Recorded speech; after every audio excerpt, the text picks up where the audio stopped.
పెద్దలారా మిత్రులారా అందరికీ నమస్తే. దేశవ్యాప్తంగా 146 కోట్ల జనాభా ఉన్నది. అందులో తెలంగాణ రాష్ట్రంలో 56%, భారతదేశ వ్యాప్తంగా 52% బీసీలు ఉన్నారు. అంటే 52% అంటే సుమారుగా 146 కోట్లలో 70 నుంచి 72 కోట్ల మంది బీసీలు ఉన్నారనేది పాత లెక్కలే చెప్తా ఉన్నాయి. జనమరణాల ధృవీకరణలో లేదా పాత జనాభా లెక్కల ప్రకారం 1937 లెక్కలు చెప్తా ఉన్నారు. మా లెక్క 60-65% పైన ఉన్నారనేది మా బీసీ జనాభా, మాకున్నటువంటి అంచనా, మాకున్నటువంటి లెక్క. సరే 72 కోట్లే ఉన్నారనుకుందాం. ఈ 72 కోట్ల మందికి సంబంధించి దేశవ్యాప్తంగా ముందుకు తీసుకోవాల్సి వస్తుంది. ఓబీసీ జాబితాలో ఎంతమంది ఉన్నారా అంటే ఓబీసీ జాబితాలో వీళ్ళు చెప్పే లెక్కలు 2642 కంటే ఎక్కువ ఉన్నారు. 3000కు పైగా కులాలు ఉన్నాయి. వీళ్ళు 2642 అంటున్నారు, కానీ 3000కు పైగా కులాలు ఉన్నాయి. మరి ఏం చేద్దాం? దక్షిణాఫ్రికాలోనో, అమెరికాలోనో, ఆస్ట్రేలియాలోనో, ఇంకో చోటనో తెల్ల జాతీయులు, నల్ల జాతీయులు అనే లెక్కలే ఉన్నాయి. ఈ భారతదేశంలో కుల వ్యవస్థ ఉంది. వర్ణ వ్యవస్థ నుంచి కుల వ్యవస్థకు వచ్చాం. మరి ఏం చేద్దాం? సో ఇట్లాంటి పరిస్థితులన్నీ ఉన్నాయి. వీటిని అధిగమించి ముందుకు పోవాల్సిన అవసరం ఉన్నది. సో భారత రాజ్యాంగం ప్రకారం ఆర్థిక విధానాలతోని, లేకపోతే రేషన్ కార్డులు బేస్డ్గా అట్లా అభివృద్ధి చేయడం సాధ్యం కాదు. కులాల వారీగా ఈ మోడల్లో డెవలప్మెంట్ చేయమని అంటున్నాం. తమిళనాడులో ఇప్పటికీ అమలు చేస్తూ ఉన్నారు. ఆ విధంగా ముందుకు పోవాల్సిన అవసరం అయితే ఉన్నది. స్వాతంత్రం వచ్చి 78 సంవత్సరాలు అవుతున్నాయి కూడా కేవలం బీసీల్లో 65 కులాలకే ఇప్పటికీ ప్రాతినిధ్యం ఉన్నది చట్టసభలో. అది లోక్సభ, రాజ్యసభ వీటికి సంబంధించి 65 కులాలకే. అంటే ఇక్కడ వేళ లెక్క ప్రకారమైన 2642 కులాలు. నేను 3000కు పైగా కులాలు ఉంటున్నాను. 3000కు పైగా కులాల్లో 65 కులాలకు ప్రాతినిధ్యం ఉన్నది. అందుకోసమే జనాభా దామాష ఒకటి అడుగుతున్నాం. ఎక్కువ అడ్వాన్స్ బీసీలో ఎక్కువ జనాభా ఉంటే వాళ్ళకి ఎక్కువ సీట్లు ఇవ్వండి, అభ్యంతరాలు లేవు. ఎంబీసీలో మీడియం జనాభా ఉంటే వాళ్ళకి తక్కువ సీట్లు ఇవ్వండి. ఇక సంచార జాతులలో వాళ్ళు మరింత జనాభా తక్కువ ఉన్నా కూడా వాళ్ళు సమాజంలో చాలా దీనావస్థలో ఉన్నారు, భేదతనంలో ఉన్నారు, పేదరికంలో ఉన్నారు. కాబట్టి వాళ్ళకు కూడా రాజ్యాధికారంలో ఓటేయండి. చాలా కులాలు ఈనాటికి కూడా వార్డు నెంబర్ ఎంత, వార్డు నెంబర్ బేసాది ఎంత, 500 ఓట్లు ఉంటే గ్రామ పంచాయతీ 10 వార్డులు 10 50, 500, 26 ఓట్లు వస్తే గ్రామ పంచాయతీ సర్పంచ్. వార్డు నెంబర్ ఇవ్వట్లేదు. విద్యా, ఉద్యోగాలు, రాజకీయ రిజర్వేషన్లు అంటే ముందు స్థానిక సంస్థలు ఇవ్వండి. తద్వారా దేశం అభివృద్ధి చెందుతున్న దేశం అని 4-5 తరాలుగా 78 ఏళ్ళకి ఇదే కథ నడుస్తుంది. మరి అభివృద్ధి చెందిన దేశం ఎప్పుడైంది? వీళ్ళందరికీ అవకాశం లేకుండా, సామాజిక న్యాయం చేయకుండా, రాజ్యాధికారంలో ఓటేయకుండా, విద్యారంగంలో కానీ ఉద్యోగ రంగాలకు సంబంధించి వాళ్ళకి సరైన ప్రాతినిధ్యం లేకుండా భారతదేశం ఎప్పుడు అభివృద్ధి అవుతుంది రాబాయ్? అది నేను అడుగుతూ ఉన్నాను. వాస్తవాలు ఇవి. అంటే దేశవ్యాప్తంగా 52% జనాభా ఉన్నా కూడా పార్లమెంట్లో బీసీల బలం కేవలం 15% లోపే. అంటే సగం ఓటా రావాలి కదా. 52% అంటే 543 అంటే సగం రావాలి. మ్యాజిక్ ఫేవర్ ఉంది కదా. 543లో మ్యాజిక్ ఫేవర్ గవర్నమెంట్ ఫామ్ చేయడానికి అంతమంది బీసీలు ఉండాలి. ఏం కామెడీ కాదు, సీరియస్. సో 15% లోపు ఉన్నారు. 16 రాష్ట్రాల్లో ఒక బీసీ ఎంపీ కూడా లేకపోవడం ఇడ్డూరం. ఆ వర్గాల వెనకబడితనానికి ఇదే తార్కాణం అనేది నేను తెలియజేసుకుంటా ఉన్నాను. సోదరులారా, సోదరిమణులారా, 1950 నుంచి 2025 7.5 దశాబ్దాలుగా, కనీసం 5 దశాబ్దాల నుంచి 7 దశాబ్దాలుగా బీసీలు తమ వాటా తమకు ఇవ్వమని చెప్పేసి కుయ్యో మొర్రో అని మొత్తుకుంటూ, బతిలాడుతూ, బామాడుతూ, వాళ్ళ జీవితాలు పణంగా పెట్టి అనేక రకాల అవమానాలకు గురై కుంగి కుషించి పెరాలసిస్లు వచ్చి, హార్ట్ స్ట్రోక్లు వచ్చి, పేదరికంతో, పౌష్టికారం లేక, చిన్న దెబ్బ తగిలితే కూడా ఆ ట్రీట్మెంట్ చేసుకోలేక చనిపోయినటువంటి అనేక మంది బీసీ నాయకులను నేను ప్రత్యక్షంగా మాట్లాడాను, ప్రత్యక్షంగా తెలుసు. సో మరి కనిపించలేదా నాయకులకి అని అడుగుతున్నాను. ఆ అక్క జయలలిత, తమిళనాడు మాజీ ముఖ్యమంత్రి ఎంజి రామచంద్రన్ 50% రిజర్వేషన్ చేశాడు. జయలలిత అక్క తమిళనాడు మాజీ ముఖ్యమంత్రి. జయలలిత అక్కడ కూర్చొని 65%, 69% రిజర్వేషన్లు పెట్టాను, 69% రిజర్వేషన్లు పెట్టానని గొడవ చేస్తే ఢిల్లీలో కూర్చొని ఆనాడు తెలంగాణ బిడ్డ, కరీంనగర్ ముద్దు బిడ్డ, మాజీ ప్రధాని పివి నరసింహరావు చేశాడు. దక్షిణ భారతదేశం బిడ్డ కదా, తెలుసు వాళ్ళకి కష్టాలన్నీ.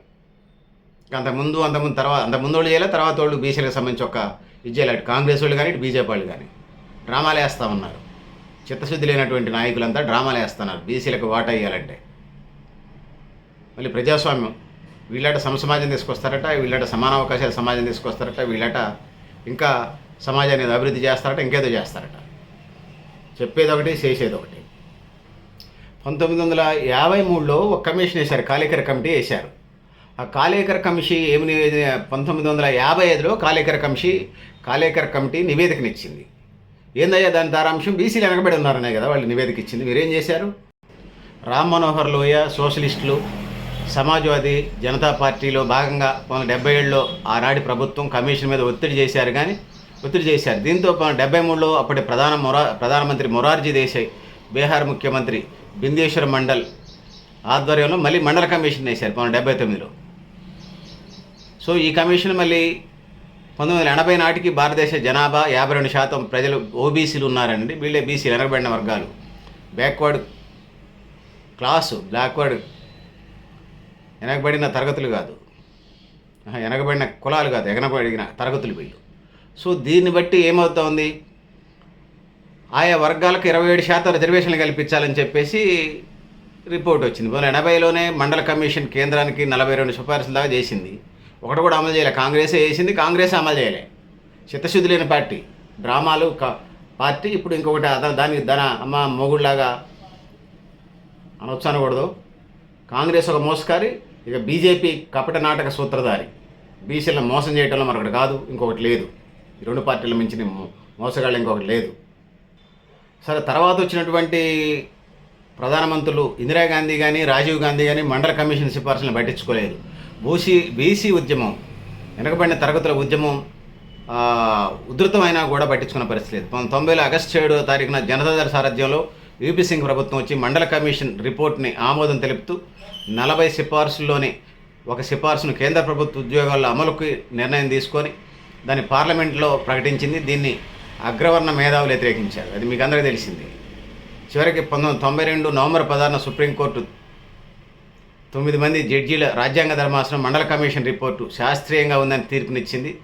దీంట్లో భాగంగా కేంద్ర ప్రభుత్వ ఉద్యోగాల్లో నిర్ణయించినటువంటి 27% రిజర్వేషన్లు ఇవ్వాలని చెప్పేసి నాడు 9 మంది జడ్జీల ధర్మాసనం 27% రిజర్వేషన్లు పెట్టింది. ఎప్పుడు ఇది? స్వాతంత్రం 1947 ఆగస్టు 15 వస్తే 1992 నవంబర్ 16న తీర్పిచ్చింది. 92 నవంబర్ 16 అంటే అర్థం చేసుకుని పట్టుమని 30 ఏళ్ళు కూడా కాల బీసీ రిజర్వేషన్ వచ్చేసరికి వీళ్ళు తట్టుకోలేకపోతున్నారు.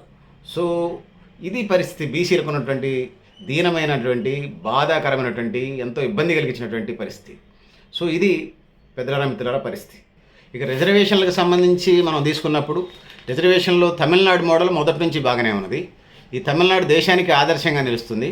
1971 వరకు తమిళనాడులో మొత్తం రిజర్వేషన్లు 41% వరకే ఉన్నాయి, అన్ని బీసీ ఎస్సీ ఎస్టీలకు అన్నీ కలిపి. ఇది 1969లో డిఎంకే నాయకుడు ఎం కరుణానిధి అధికారంలోకి వచ్చాక సత్యనాథన్ కమిషన్ ఏర్పాటు చేశారు. కమిషన్ సిఫార్సు ఆధారంగా బీసీ ఎస్సీ ఎస్టీ మొత్తం కలిపి రిజర్వేషన్ 49%కి పెంచారు కరుణానిధి ఉన్నప్పుడు. 1980లో ఏఐడిఎంకే ముఖ్యమంత్రి ఎంజి రామచంద్రన్ రిజర్వేషన్ని 49 నుంచి 50%కి పెంచారు. తర్వాత డిఎంకే నుంచి అన్నా డిఎంకే ఏర్పడ్డది. సో దాని తర్వాత తమిళనాడు మొత్తం రిజర్వేషన్లు 68%కి చేరుకున్నాయి. 1989లో డిఎంకే పార్టీ మళ్ళీ అధికారం రావడంతోనే సీఎం కరుణానిధి అత్యంత వెనుకబడిన తరగతులు ఎంబీసీలకి వర్గాన్ని సృష్టించి 50% బీసీ రిజర్వేషన్ల పరిధిలో వచ్చేటువంటి ఎంబీసీ కోటాను 20%గా నిర్ణయించారు. స్వాగతిస్తూ ఉన్నాం. చాకలి, మంగళి వీళ్ళకి సంబంధించి సంచార బీసీలకు సంబంధించి కూడా ఇవ్వాల్సిన అవసరం అయితే ఉన్నది. సో జయలలిత ప్రధానమంత్రి పివి నరసింహరావు చేశారని ఇప్పటికే చెప్పాను 69%కి సంబంధించి.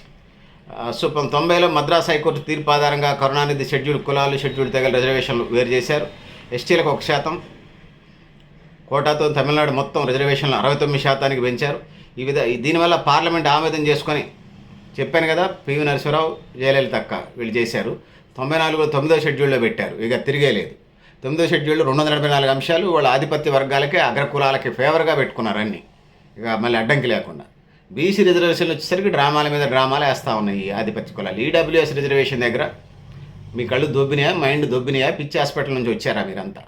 ఈడబ్ల్యూఎస్ రిజర్వేషన్స్కి అన్ని రాజకీయ పార్టీలు అందరూ అన్ని కులాల వాళ్ళు అన్నీ ఎగేసుకుని పోయి పెట్టి వచ్చారు కదా సంతకాలు. బీసీ 42% రిజర్వేషన్లు 9వ షెడ్యూల్ పెట్టమంటే మీకేం నామొచ్చింది? 56% ఉన్నటువంటి వాళ్ళకి 42కి వేయడానికి మీకు మనసు పట్టలేదు. సో ఇంకా ఇకపై సాగదు మీది. మీ కర్మ, మిమ్మల్ని ఎవడు బాగు చేయలేడు, అనుభవిస్తారు. మీ ప్రభుత్వాలు పోయేలాగా, మీ పార్టీలు కాలగర్భంలో కలిసేలాగా కిలోమీటర్లు తవ్వి 100 అడుగులు తవ్వి బొగ్గుబాయిల్లో తవ్వినట్టు తవ్వి మిమ్మల్ని బొందబెడితే తప్ప మిమ్మల్ని, మీ పార్టీలని మా రిజర్వేషన్లు వచ్చేలాగా ఇప్పటికే బీసీ మేధావులు, ఉద్యోగ సంఘాలు, బీసీ ఉపకులాల మేధావులు, బీసీ ఉపకులాల విద్యావంతులేదికలు, బీసీ నాయకులు, బీసీ ఉపకులాల నాయకులు ఈ వైపుకి ఆలోచన చేస్తున్నారు. గోరెల గడ్డలోనే పడతారు మీరు. కొంత మిమ్మల్ని ఎవడు కాపాడలేడు. సో 50% రిజర్వేషన్లు కూడా దాటవచ్చు అనేది 1992లో ఇందిరా సాహ్ని కేసులో సుప్రీంకోర్టు వెసులుబాటునిచ్చింది. సో తెలంగాణ బీసీ రిజర్వేషన్ సంబంధించి 2023లో ఏమైనది, ముందు కాంగ్రెస్ పార్టీ తెలంగాణలో అధికారంకి వస్తే 42% రిజర్వేషన్లు ఇస్తామని చెప్పేసి కామారెడ్డి డిక్లరేషన్లో చెప్పింది. సో ఇది మనం గతంలో మనం చెప్పుకుంటూ వస్తున్నాం సబ్జెక్టులో, కాబట్టి మళ్ళీ రిపీట్ అయ్యే అవకాశం ఉంది. అయినా మొత్తం చాలా సమాచారం ఉంది కాబట్టి మళ్ళీ రిపీటెడ్ అయినా కూడా ఈజీగా ఉంటుంది, చూసిన వాళ్ళకి మొత్తం సమాచారం ఉంటుంది కాబట్టి మళ్ళీ చెప్పే ప్రయత్నం చేస్తాను. సో ఇందులో కాంగ్రెస్ పార్టీ అధికారంలోకి వచ్చి 2024లో ప్రత్యేక కమిషన్ని రేవంత్ రెడ్డి ప్రభుత్వం వేసింది. బీసీలకి 46.25%, ముస్లింలు కలుపుకొని 56.36%గా తెలంగాణ బీసీ జనాభా పేర్కొన్నారు. సో దీంతో స్థానిక సంస్థల ఎన్నికలు బీసీలకు 42% రిజర్వేషన్లు ఇవ్వాల్సిందే. సో వాళ్ళు ఏదో ఆర్డినెన్స్ ఇచ్చారు, దాన్ని గవర్నర్కి పంపించారు, మళ్ళీ దాంతో పాటు రాష్ట్రపతికి పంపించారు. ఆగస్టు 5, 6, 7 తేదీలకు సంబంధించి వాళ్ళు ఢిల్లీకి కూడా పోయిన పరిస్థితి మనకు కనపడతా ఉంది. తెలంగాణలో ఎస్సీ, ఎస్టీ, బీసీలకు 50% రిజర్వేషన్లు అమల్లో ఉన్నాయి, అందరికి కలిపితే బీసీ, ఎస్సీ, ఎస్టీలకి. సో ఇది పెంచినప్పుడు కటాఫ్ పెరుగుతుంది. 42% రిజర్వేషన్లు గతంలో 27% ఉంటే మరో 5% అదనం చేసుకుంటే అంటే బీసీలకు 22% పరిస్థితి వచ్చినటువంటి పరిస్థితి ఉన్నది. 32% బీసీలకు 32%, ముస్లింలకు 10%. దీంతో ప్రధాన పార్టీలో ఏకాభిప్రాయం లేదు. రేవంత్ రెడ్డి ఎలాగైనా రిజర్వేషన్ సాధించాలనేది. సో బీజేపీ కపట నాటక సూత్రధారి బీజేపీ డ్రామాలు కొడతా ఉంది. మరి తెలంగాణలోనే ఈ డ్రామాలు కొడతా ఉంది. మరి వాళ్ళ అధికారంలో ఉన్న చోట కూడా ఇదే అమలు చేయాలి. డ్రామాలు కొడతా ఉన్నారు తెలంగాణలో. తెలంగాణ చెంచా బీసీ లీడర్లు ఆయన ఏంటది నారపరాజు రామచంద్రరావు, ఆయన యాంటీ రిజర్వేషన్ మూవ్మెంట్లో రిజర్వేషన్లు మండల కమిషన్ సిఫార్సులు వ్యతిరేకంగా పాల్గొన్నారు. బీజేపీ ఆయనే తీసుకొచ్చి పెట్టింది. బీసీలకు వ్యతిరేకమైన పార్టీ వాళ్ళు బీసీ ముఖ్యమంత్రిని డ్రామాలు కొడతా ఉన్నారు. కాంగ్రెస్, బీజేపీ డ్రామాలు కొడుతున్నాయి తప్ప మరొకటి కాదు. సో బీసీ సంఘాలు కలుపుకొని ఆగస్టు 5, 6 తేదీ 5, 6, 7, 2025 సంవత్సరానికి సంబంధించి ఆగస్టు 5, 6 తేదీల్లో ఢిల్లీకి ఇప్పటికే పోయారు. పోరాటాలు, ధర్నాలు, వాళ్ళు షెడ్యూల్ కూడా ఇచ్చారు. ఆ విధంగా ఉంది. ఇప్పటికే చేసినట్టుగా రాష్ట్రపతి ఆర్డినెన్స్ వీళ్ళు ఆర్డినెన్స్ చేసి పంపించారు శాసనసభలో. తెలంగాణ ప్రభుత్వం గవర్నర్కు పంపారు. సో దాంతో పాటు అటు రాష్ట్రపతి కూడా పంపారు. వీళ్ళు అక్కడికి వెళ్ళి యాజిటేషన్స్, ఒకరోజు ధర్నా, ఒకరోజు రాష్ట్రపతి వినతి పత్రం, ఒకరోజు జంతర్ మంతర్ మధ్య మనకి ఖమ్మంలో ధర్నా చౌక్, హైదరాబాద్ ఇందిరా పార్క్ లాగా అక్కడ కూడా జంతర్ మంతర్ అనేది ఒక ధర్నా చౌక్. అది ఆ జంతర్ మంతర్ దగ్గర యాజిటేషన్ ఒకరోజు. అదేవిధంగా ముఖ్యమంత్రితో సహా వెళ్తూ ఉన్నారు. మరి మిగతా ఇంకెవరైనా మంత్రులు ఏమైనా కలుస్తారా? రాహుల్ గాంధీ కూడా దానికి కమిటెడ్గా ఉన్నాడు గతంలో జరిగిన తప్పిదాలకు సంబంధించి. సో రాహుల్ గాంధీని మనం ఇప్పుడు ఎక్స్క్యూజ్ చేయాలి. గతాన్ని ఎట్లున్నా కూడా ఇప్పుడేంది, గతంలో మాకు పోబెట్టలేదు ఇప్పుడు పెడతాను అంటున్నారు కదా. పెడతారో పెట్టరో చూస్తే కానీ తర్వాత సంగతి తేలుద్దాం. సో ఈ పరిస్థితులన్నీ ఉన్నాయి. సో ఆ విధంగా ముందుకెళ్లాల్సిన పరిస్థితి. తమిళనాడులో చట్టాన్ని అలా 9వ షెడ్యూల్లో చేర్చడం వల్ల అది న్యాయ సమీక్షకు అతీతంగా నిలిచింది. మహారాష్ట్ర, బీహార్ రాష్ట్రాల్లో కూడా బీసీ రిజర్వేషన్లు పెంచాలని డిమాండ్ ఆధారంగా ఆయా ప్రభుత్వాలు ప్రయత్నించినప్పటికీ పార్లమెంటు ఆమోదించకపోవడం, 9వ షెడ్యూల్ చేర్చకపోవడం వల్ల కోర్టులు కొట్టేసినాయి. సో వాళ్ళకు అనుకూలమైన 254 అంశాలు 9వ షెడ్యూల్లో చేశారు. బీసీ రిజర్వేషన్ రంగంలోనే ఈ అగ్రవర్ణ పార్టీలు ఈ నాటకాలు చేస్తూ ఉన్నాయి. సో తెలంగాణ రాష్ట్రం వచ్చిన తర్వాత అప్పటి ముఖ్యమంత్రి కె చంద్రశేఖర్ ఉద్యోగ స్థానిక సంస్థల్లో 80 వర్గాలకు 34% రిజర్వేషన్ పెంచి 2017లో అసెంబ్లీ జీవో తీసుకొచ్చారు. దీన్ని కూడా హైకోర్టు కొట్టేసింది.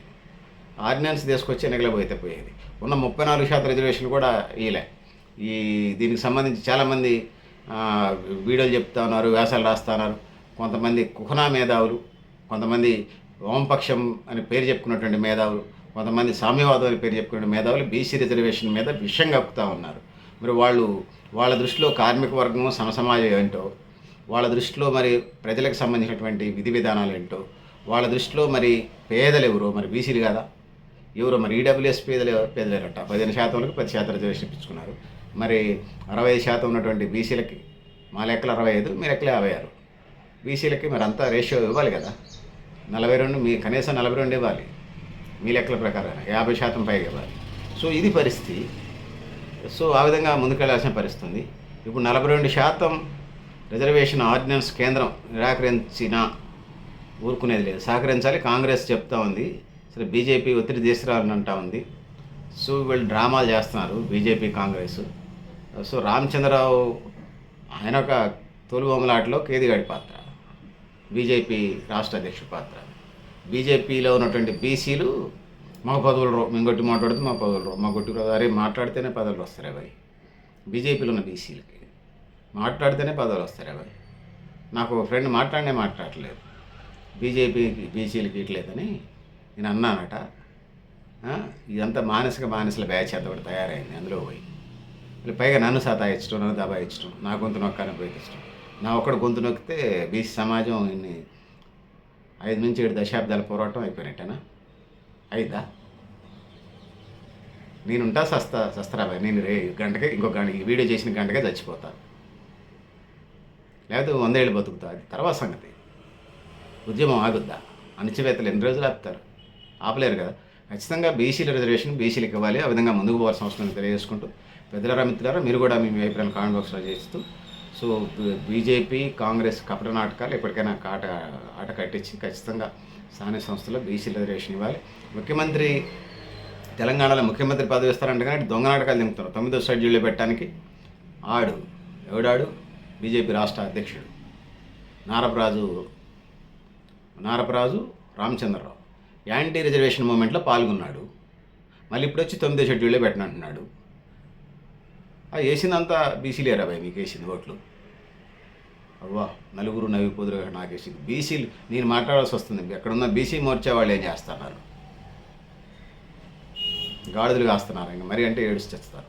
అది తెలిసిన బీసీలు ఉన్నారు, కలుస్తూ ఉంటారు. అప్పుడు కొద్దిగా రిలీజ్ కానీ ఎప్పటికైనా బీసీ మోర్చాలోనే బీసీలు ఎవరు చెప్తారు మీకు? ఖచ్చితంగా బీసీలు 42% రిజర్వేషన్లు, దాని తర్వాత ఖచ్చితంగా జనాభా దామాష చేయాల్సిన అవసరం ఉంది. సకల కుల జనగణన అమలు చేయాలి. మీరు బండి సంజయ్ అన్న, ఈటెల రాజేంద్ర అన్న, మీరు బీసీలు భుజాన్ని పెట్టుకొని వేసి వేయండి. మీరేమన్నా మీరు ఎంపీలు కాబట్టి దేశానికి ప్రతినిధులు. మీరు అధికారంలో, మీ పార్టీ అధికారంలో ఉన్న చోట అట్లా చేసి ఇక్కడ అడగండి. ఇక్కడ మళ్ళీ గిల్లి కజ్జాలు కొర్రీలు పెట్టకండి. నిజంగా తెలంగాణలో అంటే ఒక తెలంగాణలో వాళ్ళకి వస్తే కాంగ్రెస్ వాళ్ళకి క్రేజ్. మీరు ఉన్నటువంటి 28 రాష్ట్రాల్లో 9 కేంద్రపాలిత ప్రాంతాల్లో మీరు చేసి అమలు చేయండి. మీకే వస్తుంది కదా ఆ పేరు, వాళ్ళకి వస్తుంది అనుకున్న పేరు. రాష్ట్రానికి ఒక డ్రామా, కేంద్రపాలితకి ఒక నాటకం, ఇంకొక రాష్ట్రానికి ఇంకొక ఈశాన్య రాష్ట్రాలకి ఇంకో రూపకం, ఇంకొక రాష్ట్రానికి ఇంకొక కథానికి తయారు చేసి డ్రామాలు కొడతా ఉన్నారు. బీసీ నాయకులు కొద్దిగా ఒలి దగ్గర పెట్టుకోండి. మీ గురించి కూడా కొంత మంచి ఉంది, మీకే బ్యాడ్ నేమ్ వస్తుంది. ఆ పార్టీలో ఉండి ఖచ్చితంగా అంతర్గత సమావేశాలను నిలదీయండి. సో బీసీ రిజర్వేషన్ ఇవ్వాలి. అది కదా అభివృద్ధికి మోడల్. చాలామంది మొత్తుకుంటా ఉన్నారు. సో అమలు చేయాల్సినటువంటి బాధ్యత, చేయించాల్సిన బాధ్యత ముస్లింలకి ఏదో లేని ఉంటారు. లేకపోతే అది అమలు చేయాలంటే ముందు మీరున్న రాష్ట్రాల్లో అమలు చేయకుండా చూడండి. మీ గుజరాత్లో, మీ ఉత్తరప్రదేశ్లో మీరున్న రాష్ట్రాలు అమలు చేయకుండా చూడండి. మీరు మీ ఎన్డీఏ కూటమి ఉంది కదా, 16 నుంచి 20 రాష్ట్రాల అధికారంలో ఉంది. ఆడ చేయండి, అమలు చేయండి. ఏడొచ్చి నోటికాడకుండా నా పేరుతో అడ్డుకోవాలని చూస్తే కుదరదు. సో ఆ విధంగా ముందు పోవాలని తెలియజేసుకుంటూ, పెద్దలారా మిత్రులారా, మీరు కూడా మీ అభిప్రాయాన్ని కామెంట్ బాక్స్లో తెలియజేస్తూ, నేను గరిడేపల్లి సత్యనారాయణ, న్యూ లక్ష్య ఆర్గనైజేషన్. థ్యాంక్ యూ అండి.